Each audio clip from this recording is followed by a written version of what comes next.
Hello bachcho, let's read this question. So this question says the time period of a geostationary satellite is 24 hours at a height of 6 RE. ठीक है, from surface of the earth. The time period of another satellite whose height is 2.5 RE from the surface of the earth is. ठीक है, आपको time period बताना है। ठीक है बच्चों, देखिए आपको टाइम पीरियड गिवन कर रखा है और इनका पाथ देखिए सर्कुलर होगा। ठीक है, रेडियस गिवन कर रखी है तो उनका सर्कुलर पाथ होगा। तो आपको टाइम और रेडियस के बीच में क्या बताना है, आपको रिलेशन बताना है। ठीक है, और टाइम और रेडियस के बीच में देखिए आपको रिलेशन कौन बताता है, Kepler's third law of planetary motion. ठीक है, तो इस क्वेश्चन का की कॉन्सेप्ट आप क्या लिख सकते हैं, केपलर्स थर्ड लॉ लिख सकते हैं। ठीक है, Kepler's third law of planetary motion या फिर लॉ ऑफ ऑर्बिट्स भी लिख सकते हैं। इसे हम लॉ ऑफ ऑर्बिट्स भी बोलते हैं।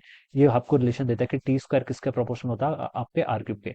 अगर आपका जो सैटेलाइट्स है वो क्या कर रही है, सर्कुलर मोशन कर रही है, तो रेडियस के क्यूब के प्रोपोर्शनल होता है टाइम पीरियड का स्क्वायर।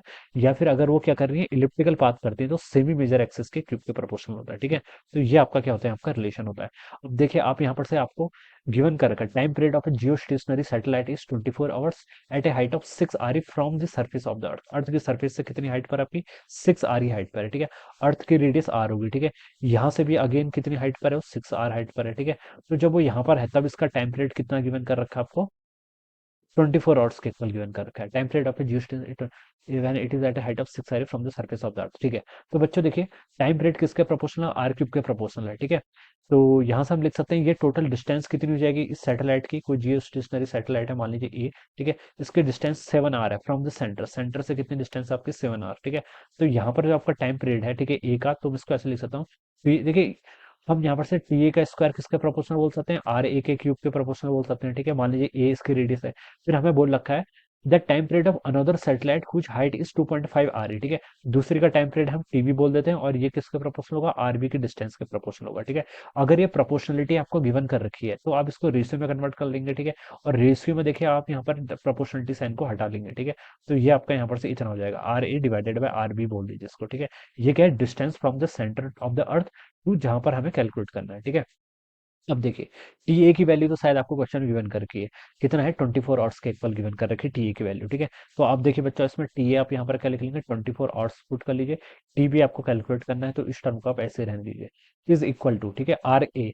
आर ए क्या है, ये सेंटर से डिस्टेंस मेजर करनी है, तो आर प्लस 6 आर कितना, 7 आर के इक्वल हो जाएगा। तो आप इसके यहाँ पर 7 आर पुट कर लीजिए, डिवाइडेड बाय आर बी। यहाँ पर क्या बोल रखा है, time period of another satellite whose height is 2.5 RE from the surface, यानी कि 2.5 आर प्लस और आर आ जाएगा तो कितना हो जाएगा आपका, ये 3.5 आर आ जाएगा। ठीक है, हाँ 3.5 आर का कितना हो जाएगा, यहाँ पर से क्यूब हो जाएगा। तो देखिए बच्चों इसको आप लिख सकते हैं 24 डिवाइडेड बाई टीबी का square, it is equal to, देखिए यहाँ से आर से आपका आर कैंसिल हो जाएगा।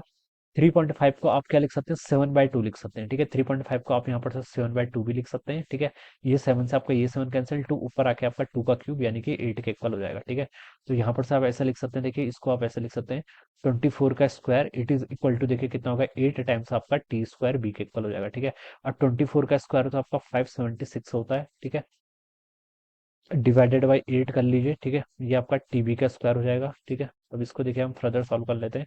तो ये 8 सत्ते 56, 8 दूनी 72। ठीक है, 72 टाइम चला जाएगा। ठीक है, 72 को आप कैसे लिख सकते हैं, देखिए 22 को आप लिख सकते हैं, टीबी का स्क्वायर आपका 72 और का स्क्वायर हो जाएगा।